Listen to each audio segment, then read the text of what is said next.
రాష్ట్రంలో నిజంగా కూడా మనం అన్ని విధాలుగా అన్ని కోల్పోతున్నాం. ఒకటే అంశం మాట్లాడుతున్నాం. ఇప్పుడు మనకున్న హక్కులను కోల్పోతున్నాం, రాజ్యాంగ హక్కులను కోల్పోతున్నాం. ఎలా అంటే ఈరోజు మన గుళ్ళపైన దాడి చేస్తే మనం మాట్లాడలేని పరిస్థితుల్లో, మన గుళ్ళపైన దాడి చేసిన వారిని పట్టుకొని పోలీసు వాళ్ళకి అప్పచెప్తే వాళ్ళు పిచ్చి వాళ్ళు అంటున్నారు. అంటే ఇదంతా మనం వినుకుంటా ఊరుకుంటున్నాం కదా, వాళ్ళు ఇంకెక్కువ దాడులు చేస్తున్నారు.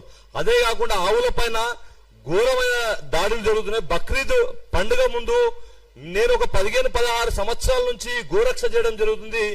గోరక్షలో ఎప్పుడు ఆవుల బండి పట్టుకొని పోలీస్ స్టేషన్ తీసుకొస్తే కేసులు చేస్తుండే.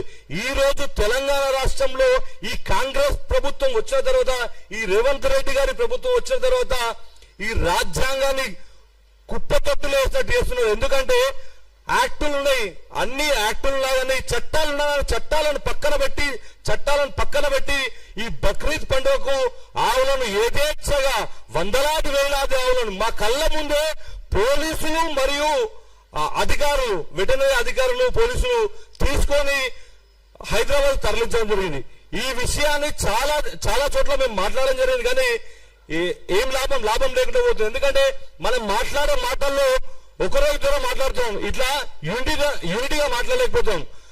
ఫస్ట్ ఏం జరుగుతుందంటే మనం అందరం యూనిటీ కాకపోవడమే మన బ్యాడ్ లక్ గా, మన దరిద్రంగా మనం భావిస్తున్నాం. ఎందుకంటే ఎవరో ఒకరు మాట్లాడే వరకు ఈ రోజు ఆవులను పట్టుకోవాలని మన పిల్లలు చాలా మంది పోతుంటే వాళ్ళ పైన కేసులు అవుతున్నాయి. వాళ్ళని రౌడీలుగా చిత్రిస్తున్నారు, వాళ్ళను దేశ ద్రోహులుగా చిత్రిస్తున్నారు, వాళ్ళని రౌడీ షీటర్లుగా చిత్రిస్తున్నారు. వాళ్ళు అడిగేది ఆవు.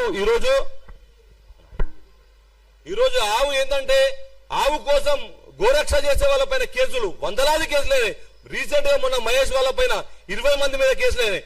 వాళ్ళు రాత్రుల పూట వాళ్ళ ఇంటి సంసారాన్ని పక్కన పెట్టి నా గోమాత చనిపోతుంది, నా గోమాతను కాపాడుతానని పోతున్న వ్యక్తుల పైన కేసులు చేశారు. ఎక్కడ వెళ్తుంది ఈ రాజ్యాంగం? ఎక్కడ పోతుంది తెలంగాణలో రాజ్యాంగం? రేవంత్ రెడ్డి గారు మీరు సార్ చెప్పినట్టు వాళ్ళ సారేమో పట్టుకొని తిరుగుతాడు, రాజ్యాంగాన్ని పట్టుకొని తిరుగుతాడు. కానీ ఈ రోజు తెలంగాణ మాత్రం అది అమలు పరచలేని పరిస్థితిలో ఉన్నాం. ఈ రోజు ఎంఐఎం పార్టీ వాళ్ళు దర్జాగా మేము స్మగ్లింగ్లు చేస్తామని ఎమ్మెల్యేలు వచ్చి రోడ్ల పైన తిరుగుతున్నారు. వారి పైన కేసులు చేయని ఈ ప్రభుత్వం ఇవాళ హిందువుల పైన ఎందుకు కేసులు చేస్తుంది? హిందువులకు ఈ తెలంగాణలో హిందువులకు చట్టాలు లేవా, న్యాయాలు లేవా? హిందువుల పైన ఎందుకు ఈ అణచివేత? దీనిపైన ఖచ్చితంగా చర్చ జరగాలి. ఎందుకంటే మనం మాట్లాడకుంటే రాబోయే రోజుల్లో మన పిల్లలకు అస్తిత్వాన్ని కోల్పోతున్నాం. మనం హిందువులుగా ఆ రోజు తెలంగాణ ఉద్యమంలో చేసింది ప్రతి ఒక్కరు కూడా హిందూవాదంతో ఉన్న వాళ్ళు తెలంగాణ రావాలని కొట్లాడడం జరిగింది. ఎంఐఎం పార్టీ ఏ నాడు కూడా తెలంగాణ ఉద్యమంలో సపోర్ట్ చేయలేదు. తెలంగాణ ఉద్యమంలో ఒక నాయకుడు వచ్చి రోడ్డు పైన నిలబడ్డోడు లేడు.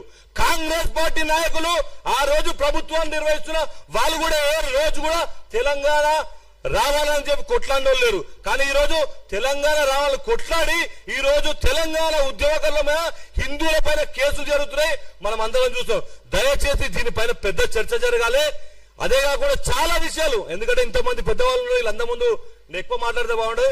అన్న వాళ్ళు అందరు ఉన్నారు, వాళ్ళందరూ మాట్లాడుతూ నాకు ఈ అవకాశం ఇచ్చిన జర్నలిస్ట్ ఫోరానికి, తెలంగాణ జర్నలిస్టు సంఘానికి ధన్యవాదాలు.